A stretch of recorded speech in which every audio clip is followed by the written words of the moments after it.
Xo'p, bu Malibu avtomobilimiz jiday motor, lekin benzin qo'shib yoqishi ko'p deysizmi?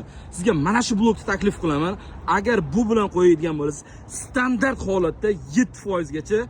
Endilikda agarda haydashingizda motorda nagruzka bo'lsa, ozgina ko'payishi mumkin. Ahamiyat berib qo'ysa, Malibu 2 turboga ideal holatda 4 pils jihozi bilan propan uстановка qilib beryapmiz. Esingizda bo'lmagan narx-navo bo'yicha sizlarni tanishtirib o'taman. Xo'p, bu avtomobilga обязательный давлениeni maksimum yetkazib beradigan reduktor, albatta XP. Ahamiyat berib qo'ysizlar, bundan boshqasi bekor. Ko'pchilik Nordic oddisini qo'yib yuboradi, shuning uchun yaxshi yurmaydi. Va bu avtomobilni maksimum yurg'izib beradigan farsunkamiz eng qimmat bo'lgan farsunkalardan biri Barakudo farsunkasi bo'ladi. Hozir ochib ko'rsataman. Mana shu farsunka. Ahamiyat berib qo'ysa, bu Dakotadan ham qimmat bo'lgan farsunka.